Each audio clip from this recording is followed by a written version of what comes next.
Hi, I'm Sharon Dooley. I'm a yoga teacher and a sports massage therapist. And I'm just going to show you a few little things you can do if you're experiencing anything from calf stiffness to a grade 2 calf tear. It goes with a caveat of ideally working with somebody that's qualified in soft tissue therapy, a sports massage therapist level 4 upwards, physio, osteo, chiropractor. If you haven't got access to anyone like that, and even if you have, it's very much about listening to your body, listening to your breathing, and being able to maintain a smooth, even breath throughout your posture, not letting your ego get in the way, really working within any sensations within your body. So at the point where you're feeling, oh, that feels like a nice stretch, if you've got a tear, that feeling of a nice stretch at that moment in time in your class, later on that day, the next day, is going to result potentially in pain because you've asked the muscle to do more than it was ready for that day. So it's nice to feel that stretch sensation, but just being aware that in a muscle that's still recovering and healing, you might well be doing some damage that you don't really want to be doing. And it's just easier have a couple of weeks backing off in your practice. You're still enjoying the movements, you're still enjoying the benefits and the relaxation side without overly stressing your body.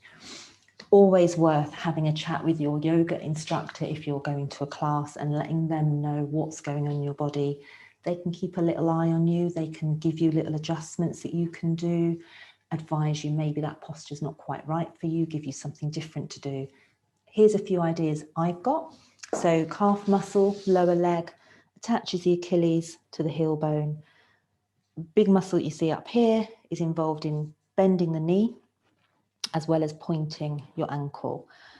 There's a muscle that sits closer to the bone, the soleus, that's involved in pointing your toes. So when you've got stiffness going on here, to stand, we want to put our foot into a neutral position and dorsiflexion perhaps, and then adding weight onto it.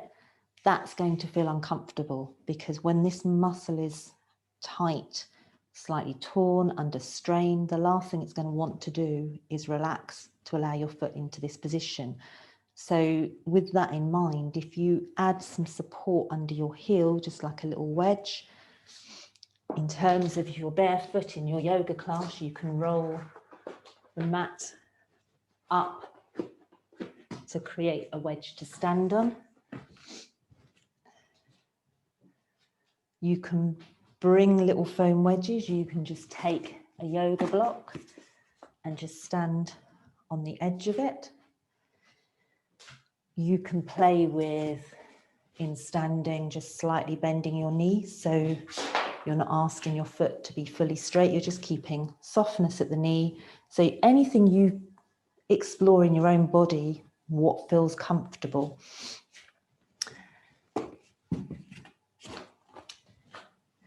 In terms of positions, so downward dog is going to be quite a strong ask if you've just torn your calf. So you can explore going into it slowly, and you might just get to here or here.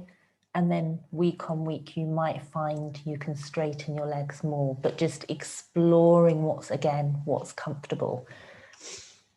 In plank, you might find fully straightening your legs is going to cause a strain. So just slightly bending or dropping one knee. If it's really, really uncomfortable, you can just take all fours while everyone else is doing plank. So just taking that position and playing around in that position. You can still focus on the benefits of engaging everything from here to here in all fours. Working through your core. If it's really, really uncomfortable, you could just go into Navasana and take that position instead. And again, straightening your legs might cause some strain here. So just keeping slight bend through your legs. I would also advise against any of the jumping through from one position to the next. So jumping from downward dog through to standing. Walk or step through. So if you're going through sun salutation and you're going from downward dog, just walking your feet in or walking your hands, whichever's the most comfortable. You can then, maybe by week 3, you might feel comfortable stepping through, but in the very early stages, even stepping through can put a bit more pressure than you need through the front leg if you're experiencing pain and stiffness. Really very much about backing off the intensity. So you're not working to the most intense, what can my body do today? It's more about what feels comfortable within my body today. What can I do to keep my breathing nice and steady and smooth as I go through my practice? And you will that way get back to enjoying a more intense practice quicker than if you try to push through it and then just end up constantly keeping that muscle under a strain because it's not getting a chance to fully heal and fully recover. Balancing, obviously you need your muscles to balance, and if there's tension going on, again, in the balancing postures, you may have to keep a slight bend. It's still good to do them because proprioception is important, particularly when you've had an injury. It's good to be able to regain your balance. But in tree, instead of going straight into high or even on the calf, just taking your heel onto your ankle and just playing with taking the leg out to one side, just keeping it simple. So warrior 3, instead of going into a full-on position, again, you could just take your leg slightly back and lean your arms forward. So you're just exploring, playing with your balance without putting too much stress and pressure onto your body and risking a sudden jerky movement that it's not going to be able to cope with.